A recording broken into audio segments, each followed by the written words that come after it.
जिन बच्चों ने advertisement number 14 of 2024 में जिन लोगों ने फॉर्म फिल किया था और वो वैकेंसीज गवर्नमेंट ने विड्रॉ कर ली थी, उन सब बच्चों को एज रिलैक्सेशन की फैसिलिटी मिलेगी। आप उसमें एज रिलैक्सेशन के लिए मान्य है। जिन बच्चों ने एडवर्टीजमेंट नंबर 14 में अप्लाई किया था, उनका एज कैलकुलेशन 1 सितंबर 2024 को होगा। और जो बच्चे इस नई एडवर्टीजमेंट में, जिसका पोर्टल 11 जनवरी को ओपन हो रहा है, उसका जो एज कैलकुलेशन है वो 1 जनवरी 2026 से होगा। फ्रेश एडवर्टीजमेंट में जो बच्चे एलिजिबल हैं नए सीईटी के थ्रू, तो age relaxation as per reservation categories के अकॉर्डिंगली जो एज रिलैक्सेशन है वो सभी को मिलेगा।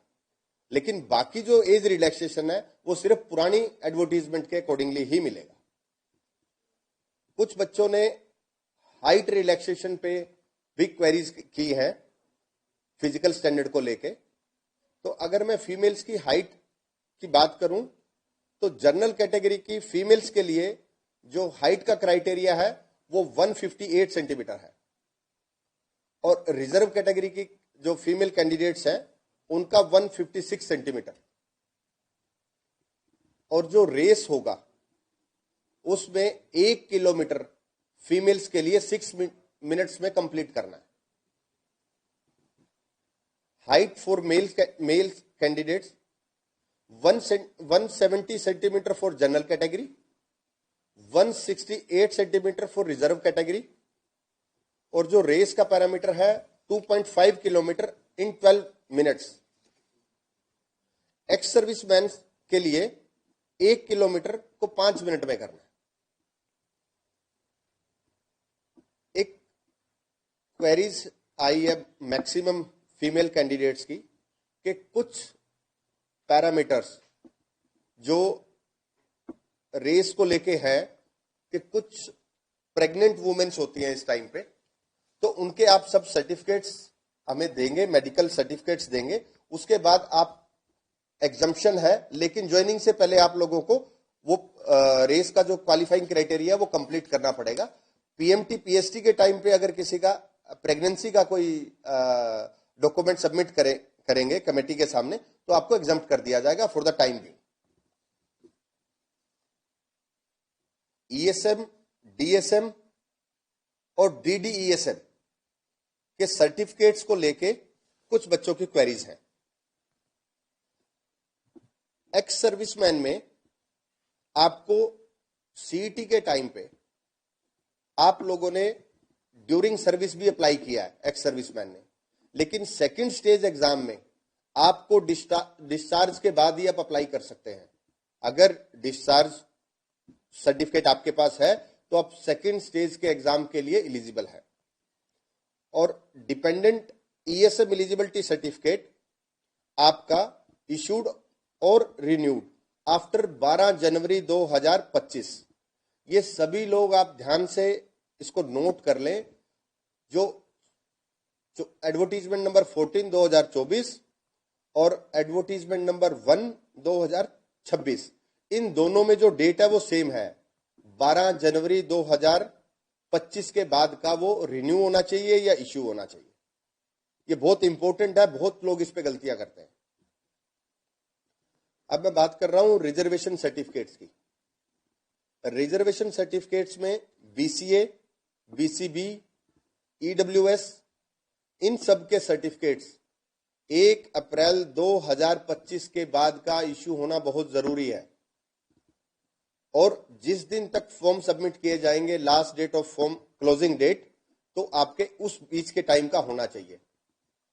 इससे पहले भी इस पर्टिकुलर इश्यू पे लिटिगेशन हुई है। आप जरूर ध्यान रखें कि जो डेट्स हैं, डेट्स बहुत इंपॉर्टेंट हैं इन सर्टिफिकेट्स के लिए, अदरवाइज आपकी जो एप्लीकेशन है वो रद्द कर दी जाएगी। कुछ बच्चे बीसीए, बीसीए और बीसीबी में पंचायती राज से रिलेटेड जो सर्टिफिकेट इश्यू होते हैं वो अटैच कर देते हैं, वो मान्य नहीं है। जो बीसीए, बीसीबी के जो सर्टिफिकेट्स हैं, हरियाणा गवर्नमेंट का पर्टिकुलर फॉर्मेट है, आप एडवर्टीजमेंट में देखें, हमने फॉर्मेट भी दिया हुआ है, ध्यान से उसको फिल करें। ओबीसी और ईडब्ल्यूएस में कुछ बच्चे हमने बहुत बार नोट किया है, सेंट्रल जॉब्स के रिगार्डिंग जो सर्टिफिकेट बनते हैं उनका फॉर्मेट अलग होता है, आप वो ना अटैच करें। हरियाणा गवर्नमेंट जॉब्स के रिलेटेड जो फॉर्मेट है उसको ही अटैच करें।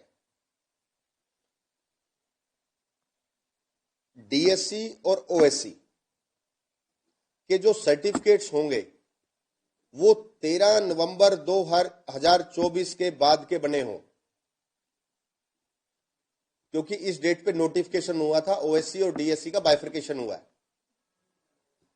तो इसके अकॉर्डिंगली ये सर्टिफिकेट, कुछ बच्चे एससी का जो सर्टिफिकेट है ओल्ड सर्टिफिकेट वो लगा देते हैं, वो इनवैलिड रहेगा। आपको ओएससी और डीएससी सर्टिफिकेट्स का ही सर्टिफिकेट अटैच करना है और वो 13/11/2024 के बाद का इश्यू होना चाहिए। कुछ बच्चों का क्लैरिफिकेशन था पीडब्ल्यूडी कैंडिडेट्स के लिए, लेकिन पीडब्ल्यूडी कैंडिडेट्स पुलिस डिपार्टमेंट में, क्योंकि मेडिकल फिटनेस सर्टिफिकेट इश्यू होता है, तो पीडब्ल्यूडी की सीट्स पुलिस डिपार्टमेंट में नहीं होती है। कुछ बच्चों की क्वेरीज थी पीएमटी और पीएसटी को लेके, तो आप पीएमटी और पीएसटी की तैयारियां शुरू कर दीजिए, बड़ा जल्दी हम इसको सेपरेटली इश्यू करेंगे और आपको पीएमटी पीएसटी का शेड्यूल बड़ा जल्दी आप लोगों को मिलेगा। सिलेबस के रिगार्डिंग, सिलेबस ऑलरेडी एडवर्टीजमेंट में है, हमने अनाउंस किया है, आप उसको देखें। और मार्क्स का जो बाइफर्केशन है, 97 marks for the written exam और एनसीसी के लिए 3 एडिशनल एनसीसी सर्टिफिकेट के लिए 3 मार्क्स का एडिशनल एक पैरामीटर है। जो बच्चे एनसीसी क्वालिफाइड है, ए बी सी सर्टिफिकेट है, उनको पैरामीटर के अकॉर्डिंगली नंबर्स मिलते हैं।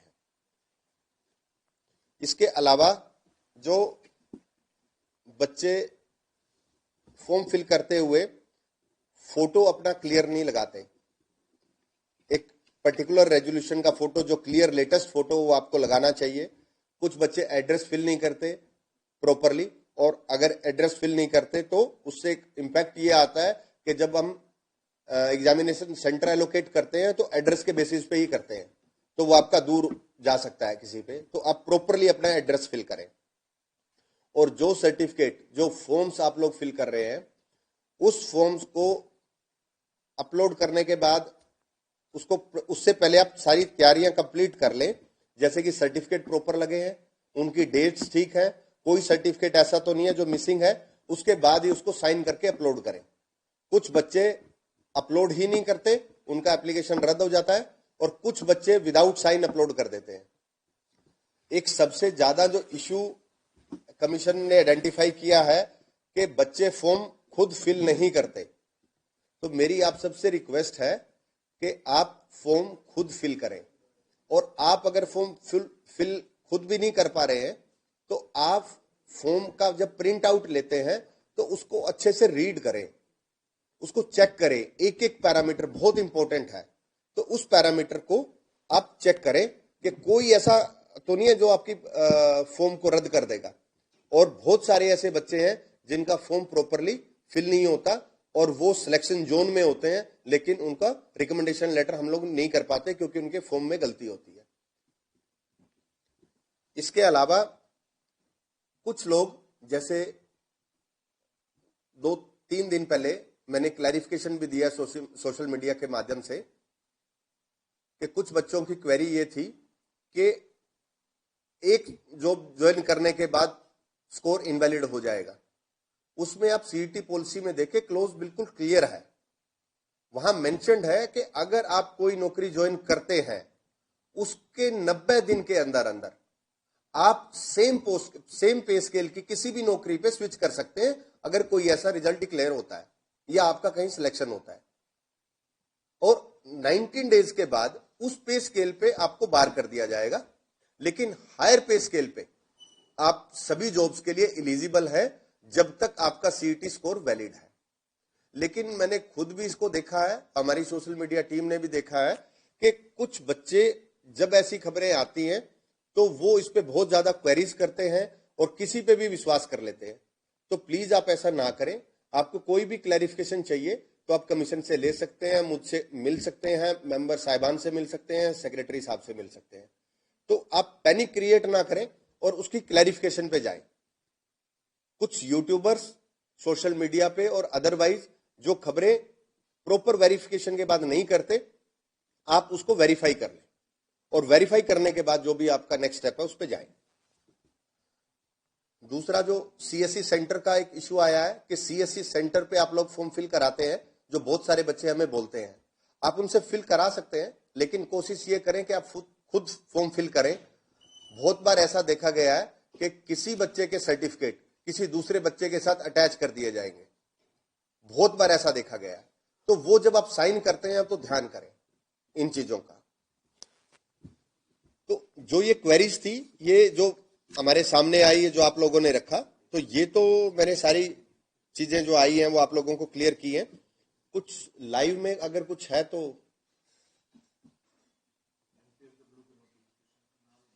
ओके।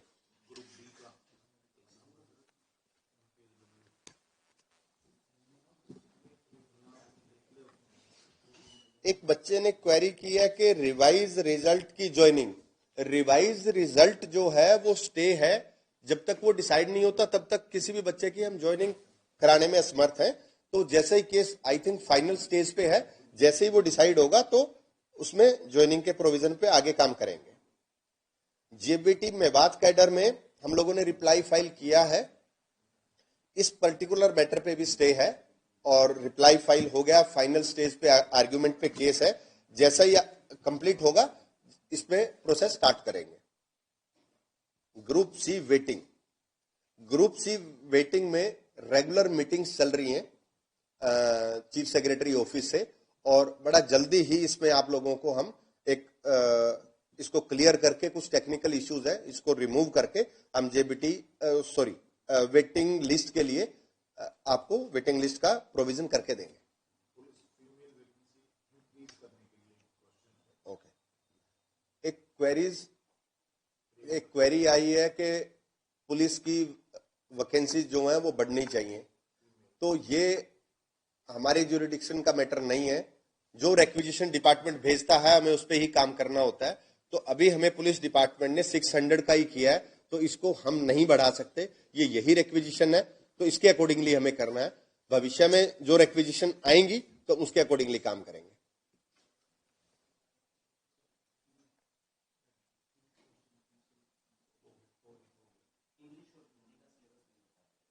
इंग्लिश और हिंदी का पुलिस भर्ती में सिलेबस के रिगार्डिंग, सिलेबस एडवर्टीजमेंट के साथ है और उसमें लिखा हुआ है कि इसका बाइफर्केशन क्या होगा।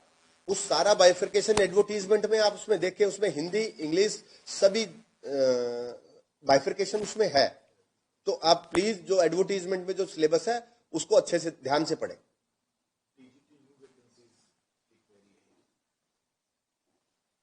टीजीटी में हमें कोई मिली है अभी? टीजीटी की कोई वैकेंसीज हमें रिसीव हुई? टीजीटी के लिए एक क्वेरी आई है कि टीजीटी में न्यू वैकेंसी कब तक आएंगी। अभी तक हमारे पास टीजीटी की कोई भी वैकेंसी रिक्वेजिशन है वो रिसीव नहीं हुई है। जैसे ही रिसीव होंगी तो उसमें नेक्स्ट प्रोसेस स्टार्ट होगा।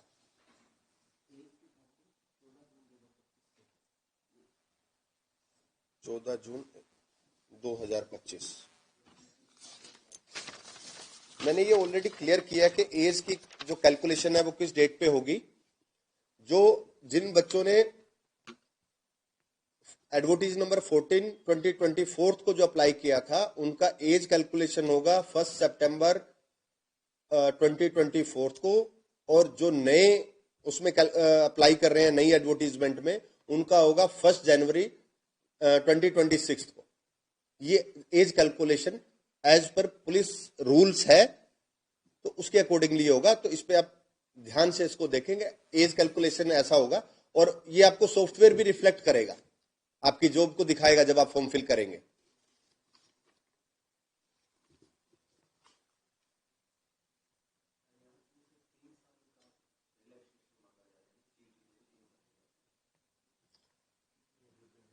एज रिलैक्सेशन के रिगार्डिंग मैटर, कमीशन ना तो एज रिलैक्सेशन दे सकता, ये सरकार का काम है, और कुछ बच्चे मुझसे भी मिले थे और आई थिंक बच्चों ने रिप्रेजेंटेशन भी दिया है चीफ सेक्रेटरी साहब को।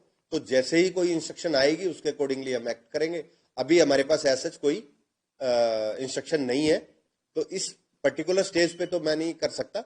अगर गवर्नमेंट इसका डिसीजन लेती है तो उसके बाद ही हम उसमें फर्दर एक्टिविटी कर पाएंगे।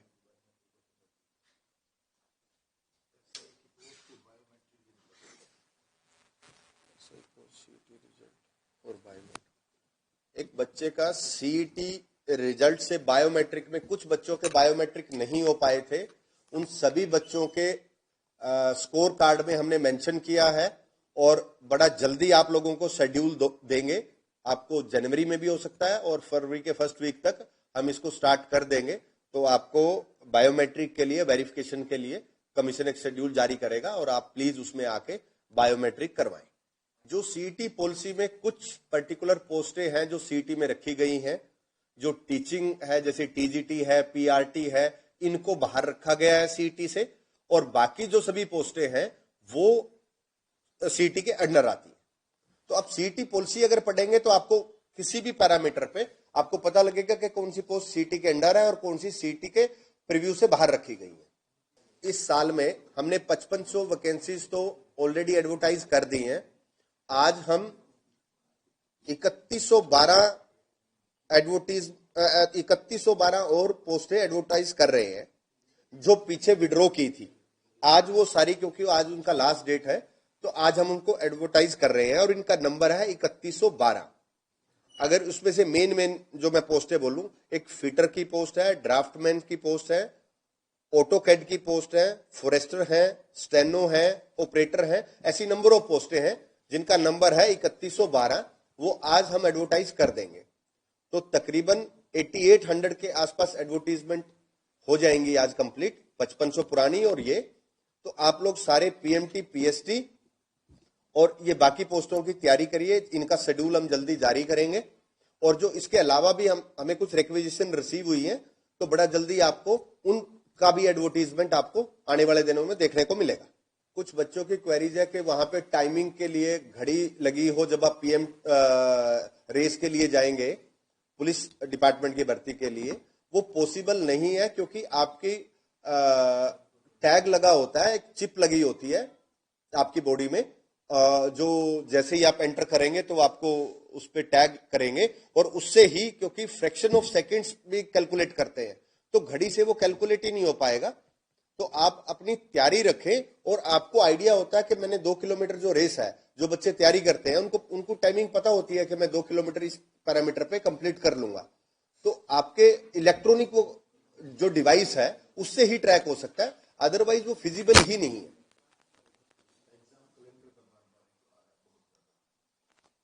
एग्जाम कैलेंडर को लेके कुछ बच्चों की क्वेरीज है।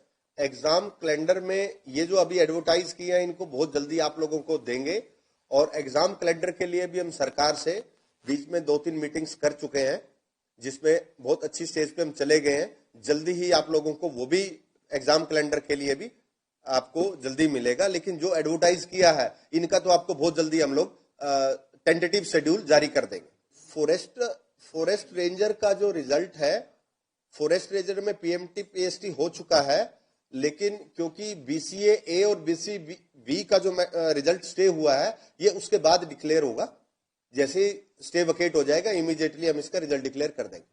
एक बच्चे की क्वेरी आई है कि हांसी जिला अलग बन गया तो आपके उस पर कोई इंपैक्ट आएगा फॉर्म फिलिंग पे, तो ऐसा कोई इंपैक्ट नहीं आने वाला। आप हिसार से भी भर सकते हैं, हांसी से भी भर सकते हैं, वो तो सिर्फ आपका एड्रेस है, बाकी पैरामीटर पे किसी पे कोई इंपैक्ट नहीं आएगा। तो ऐसा कुछ भी नहीं है, इस पे आपके रिक्रूटमेंट प्रोसेस पे जिला बनने से कोई इंपैक्ट नहीं आने वाला। ग्रुप डी के सीटी एग्जाम में जैसे आप लोगों ने सोशल मीडिया पे भी देखा है, हमारी तैयारियां चल रही हैं, तो बड़ा जल्दी आप लोगों का हम पोर्टल लॉन्च करेंगे जिसमें आप एप्लीकेशन वो कर पाएंगे। उसके बाद शेड्यूल जारी करेंगे और बहुत सारे बच्चों को ये क्लियर है क्योंकि कुछ डिपार्टमेंट ने नोडल अफसर भी अपॉइंट कर दिए हैं। तैयारियां लास्ट स्टेज पे है, जल्दी ही आपको पोर्टल ओपन हम लोग करेंगे। कुछ बच्चे रिक्वेस्ट कर रहे हैं कि हर महीने लाइव करने को, कि भी मैं हर महीने लाइव करूं, तो जो मुझे पॉसिबल तो नहीं लगता, लेकिन मैं आप लोगों से इतना जरूर कमिट कर सकता हूं कि जब भी कोई जरूरी मुद्दा होगा, आप लोगों का रिक्वेस्ट होगा, कुछ भी क्लैरिफिकेशन, तो मैं जरूर लाइव आऊंगा और आपके सवालों का जवाब दूंगा। अभी भी मैंने कोशिश करी है कि सारे ही जितने बच्चे क्वेरीज रख रहे हैं उनको क्लियर करें, और हम कोशिश भी करते हैं क्लियर करने की। तो वो मेरा जरूर आपसे रहेगा कि अगर जब भी जरूरत होगी मैं लाइव आने को लिए हमेशा तैयार हूं।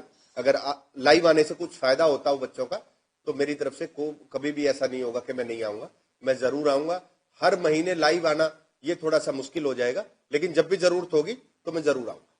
एक बच्चे की क्वेरी है कि कुछ बच्चों की क्वेरीज है कि मैं +2 पास नहीं हूं, लेकिन 10th के बाद मेरा 3 साल का डिप्लोमा है। तो डिपेंड करता है कि डिप्लोमा किस चीज का है, क्या है, डॉक्यूमेंट्स पे देख के। लेकिन ओवरऑल मैं एक चीज कह सकता हूं, अगर 10वीं के बाद कोई डिप्लोमा 3 साल का है तो इक्विवेलेंसी होती है, तो इक्विवेलेंसी के अकॉर्डिंगली +2 वो बच्चे अप्लाई कर पाएंगे।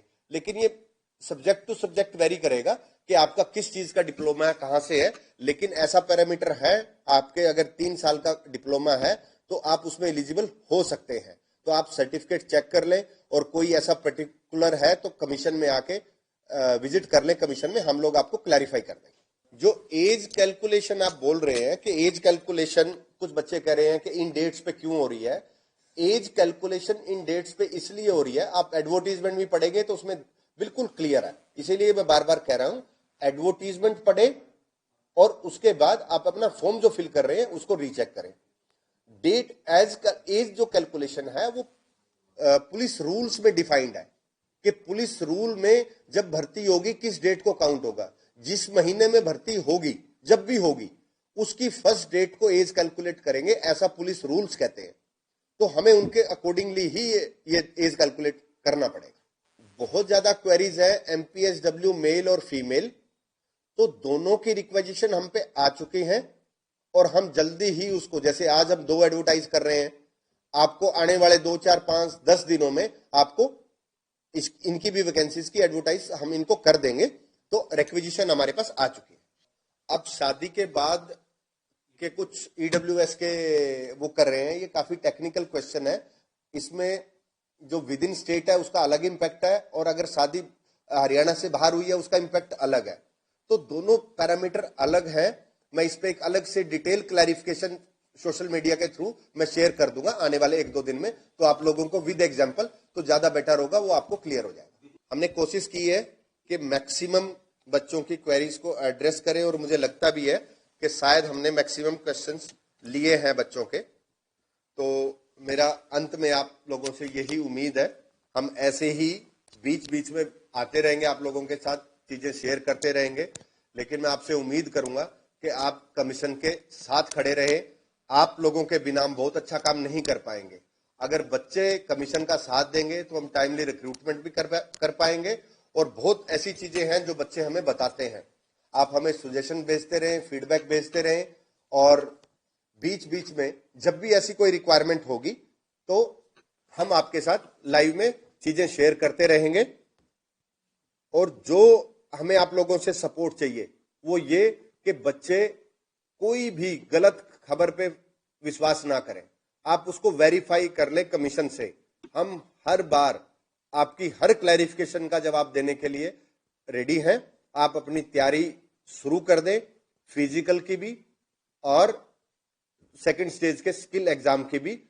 आप अपनी तैयारी पे ध्यान दें, इन अफवाहों पे ध्यान ना दें, और बहुत जल्दी आपको शेड्यूल देंगे और आपको जल्दी ही इनका रिक्रूटमेंट प्रोसेस हम कंप्लीट करेंगे।